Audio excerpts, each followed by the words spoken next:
জিহাদ শব্দটাকে একটা ব্যঙ্গ করে ফেলছে, জঙ্গি একটা দিয়ে দিয়েছে। জং মানে কি? জং মানে যুদ্ধ, জং মানে যুদ্ধ। জং যদি হয় যুদ্ধ, তবে যোদ্ধারা হবে জঙ্গি। জং মানে কি? অভিধানে জং মানে যুদ্ধ, তাহলে যারা যুদ্ধ করছে তারা কি হবে? জঙ্গি। আর অভিধান হিসাবে আমি আমার বক্তব্য বাংলা অভিধান আপনার জং মানে কি?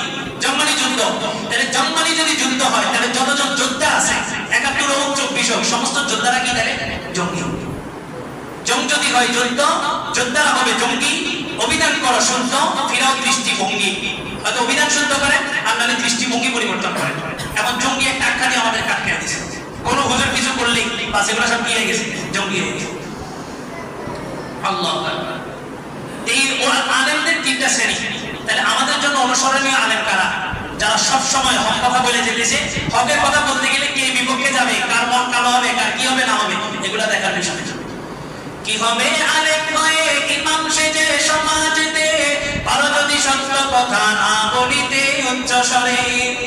কি হবে আলেম হয়ে ইমাম সেজে সমাজেতে, পারো যদি সত্য কথা না বলিতে উচ্চ স্বরে। চাকরি ভয় করো যদি ছেড়ে দাও ওই না গদি, চাকরি ভয় করো যদি ছেড়ে দাও ওই না গদি। কি হবে ধোঁকা দিয়ে আল্লাহকে, কি হবে ধোঁকা দিয়ে আল্লাহকে। সমস্ত ইমাম, সমস্ত আলেম আমাদের এই গলিগুলো যদি আমরা ঠিকভাবে ধরে রাখতে পারতাম, তো আজকে রাষ্ট্র পরিচালনার জন্য আমাদের আবার নির্বাচনে যাওয়া লাগতো না। রাষ্ট্র পরিচালনার জন্য নির্বাচনে যাওয়া লাগতো না। বিপক্ষণ আমাদের হাতে। এই জুমার ১-১.৫ ঘন্টা পুরো বাংলাদেশের ম্যাক্সিমাম মুসল্লি আমার সামনে বসা আছে। প্রত্যেকটা ইমাম যদি রাষ্ট্র পরিচালনার বিষয়গুলো যদি তুলে ধরে, এই মসজিদে আসছেন, মসজিদে এসে একজন সিগারেট খাইতেছে, কি ইমাম সাহেব বাধা দিবেন? আপনারা বাধা দিবেন? আপনারা বাধা দিবেন? যে কোনো অসংগতি মসজিদের ভিতরে কে বাধা দিবে? মুসল্লিরা বাধা দিবে। হইতেছে না, তখন যায় ইমাম, ইমাম হচ্ছে প্রশাসন, তখন যায় কমিটি, কমিটি হচ্ছে প্রশাসন।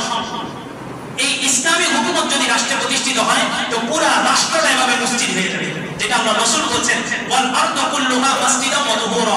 এই উম্মতের আল্লাহ তাআলা ৫টা বৈশিষ্ট্য দিয়েছেন। ১ নম্বর বৈশিষ্ট্য হলো এই উম্মতের জন্য পুরা জমিনটাকে আল্লাহ পবিত্র করছে, পুরা জমিনটাকে আল্লাহ তাআলা মসজিদ ঘোষণা করছে। আপনি যে কোনো জায়গায় যারা নামাজ পড়তে পারবেন। যে এই রাষ্ট্র ক্ষমতায় যদি ইসলাম থাকে, তো মসজিদে যেমন কোনো অনৈতিক কাজ কেউ করতে পারে না। আপনারা বাধা দেন, এই রাষ্ট্রের পরিচয়পত্র এবং এই রাষ্ট্রের পরিবেশটাকে ইসলামী হুকুমত এমন ভাবে গঠন করে দিবে, যে কোনো অন্যায় অশ্লীল কাজগুলোকে আপনারাই বাধা দিবেন। বাধা যখন মানবে না, তখন রাষ্ট্রীয় ব্যক্তিবর্গরা এখানে হস্তক্ষেপ করবে। কিন্তু আজকে চোখের সামনে সবকিছু হইতেছে, চোখের সামনে অন্যায় দেখতেছি, অন্যায়কে আমরা অন্যায় মনে করতেছি না। আল্লাহ রাসূল বলেন, কিয়ামতের আগে এমন একটা যুগ আসবে, মানুষের মধ্যে থেকে আল্লাহ তাআলা হায়াটাকে উঠায় দিবেন। মানুষের সামনে গুনাহ হইতে হইতে হইতে হইতে এই পরিমাণ গুনাহ হবে, গুনাহটা তাদের কাছে একদম স্বাভাবিক হয়ে যাবে। আর ওই সময়ের কথা আল্লাহ রাসূল বলেন, উলামাউহুম শাররুম মিন তাহতাদিমিস সামা। তৎকালীন সময়ে আসমানের নিচে সবচেয়ে নিকৃষ্ট যে জনগণ হবে, সবচেয়ে নিকৃষ্ট যে জাতি হবে, ওটা হবে আলেম সমাজ। কে বলছে?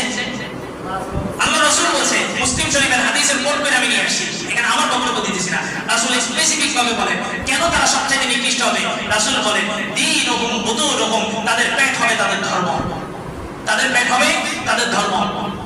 আজকে ইসলামী দলগুলো থাকতে সেগুলোর কোনো পার্টির সাথে কি আপনি হাত দেওয়ার সুযোগ আছে? আপনি মুসলমান পরিচয় দিয়ে কোনো সেকুলার পার্টির সাথে দাঁড়ানোর আপনার সুযোগ আছে? একটা দল বলতেছে আমরা ইসলাম কায়েম করব, পারুক না পারুক, তাদের মুখের দাবি কি? ইসলাম কায়েম। আরেকটা দল বলতেছে আমরা গণতন্ত্র, আব্রাহাম লিঙ্কন, মানুষের আইন প্রতিষ্ঠিত করব। আপনি মুসলমান হিসেবে আপনার দায়িত্ব কোনটা? সহজভাবে বুঝেন। নির্বাচনে আমি আর সাখাওয়াত ভাই দাঁড়ালাম, দুইজন দুই প্রতীক। আমার প্রতীক হলো মাইক, সাখাওয়াত ভাইয়ের প্রতীক হলো এই মেম্বার, দুইজন দুই প্রতীকে দাঁড়ালাম। সাখাওয়াত ভাই জিতবে এটা কনফার্ম, সাখাওয়াত ভাই জিতবে না এটা কনফার্ম, আমি জিতবো এটা কনফার্ম। আমি সমাজের বাস্তব চিত্র তুলে ধরেছি, আমরা মিলাই দিলেন। আমি জিতবো এটা কনফার্ম, আবার এটাও কনফার্ম আমি জিতার পরে চাঁদাবাজি টেন্ডারবাজি দ্বিগুণ বাড়বে। আর সাখাওয়াত ভাই জিতবে না এটা কনফার্ম, তবে সাখাওয়াত ভাই যদি ক্ষমতায় বসে তাহলে চাঁদাবাজি টেন্ডারবাজি বন্ধ হবে। আমি হচ্ছে গণতন্ত্র, সাখাওয়াত ভাই হচ্ছে ইসলামী দল, সমস্ত ইসলামী দলগুলো। আপনি চিন্তা করলেন যে এই দল তো জিতবেই, আমি হচ্ছে গণতন্ত্র, এই দল তো জিতবেই, এইটাকে ফালানোর মতো টক্কর দেওয়ার মতো কোনো ইসলামী দল ক্ষমতা নাই। বাস্তবিক দৃষ্টিতে তাই মনে হইতেছে। আমি ভোটটা ওই গণতন্ত্রে দিলাম, কি হলো তাহলে? আপনি জিতে গেলেন। মূলত আপনি জিতেন নাই, ওই গণতন্ত্রকে ভোট দিয়ে গণতন্ত্রকে জিতেছেন ঠিক। আপনি ভোট দিলেও সে জিতবে, না দিলেও সে জিতবে, তবে ভোটটা হচ্ছে আপনার ইমানের একটা আপনি ইসলামী দলে ভোট না দিয়া অন্য জায়গায় ভোটটা দিয়ে আপনি মূলত ইসলামিক দল থেকে আল্লাহর লিস্টে যে মুসলমানদের লিস্ট আছে ওই লিস্টে থেকে নাম কাটে মানুষের তন্ত্র প্রতিষ্ঠিত যারা করে তাদের লিস্টে নাম লেখায় নেবে। একটা দল উঠবে, এটা পরিষ্কার। ওই দল উঠার পরে চাঁদাবাজি টেন্ডারবাজি বন্ধ করতে পারবে না, এটা ওই দলের ব্যর্থতা না, এটা হচ্ছে সিস্টেমের ব্যর্থতা, যে সিস্টেমে বাংলাদেশ 54 বছর পর্যন্ত শাসিত হয়েছে। কিন্তু ইসলামী তন্ত্র এটা উঠতে না পারুক, কিন্তু এই ভোটটা আপনার কি সাক্ষী, ভোটটা কি সাক্ষী, সাক্ষী বুঝে শুনেছি।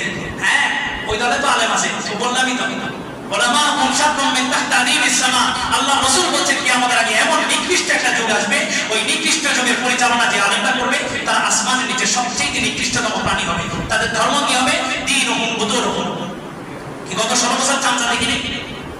এখন স্বীকৃতির নামে আত্মসমালোচনা না থাকলে জাতি কোনদিন সুগঠিত হতে পারে না। এক বেশ্যা সে রিপোর্ট দিছে, অন্তর্বর্তীকালীন সরকারের সদস্যদের মধ্যে থেকে এক বেশ্যা বলেছে, সে রিপোর্ট করছে কওমি মাদ্রাসাগুলো বলৎকারের শিকার হয়েছে, এগুলো রিপোর্টে আনা দরকার। এখন কওমি মাদ্রাসা সবাই মাথার নাড়াচাড়ি দিচ্ছে, আমি কওমি মাদ্রাসার সন্তান, আমাদের ব্যাপারে এত বড় কথা কেন বললো? আমি মনে করি তার বলার অধিকার আছে। আপনি আমার কথা বিপক্ষে নিতে পারেন, তার কথা বলার অধিকার আছে। আপনি স্বীকৃতি দিচ্ছেন তো সে কথা বলবে না, কে বলবে? আপনি স্বীকৃতি নামার সময় এটা মাথা ছিল না যে স্বীকৃতি নামার পর প্রশাসন আপনার মাদ্রাসা হস্তক্ষেপ করবে? ওটা তো জান্নাতের সার্টিফিকেট। স্বীকৃতি তো জান্নাতের সার্টিফিকেট, গলা ঝুলে কপালে আযাব মাফ, বলছিলাম 3 টাকার বানিয়ে দেবো, জান্নাত ফ্রিতে ঢুকে যাবো।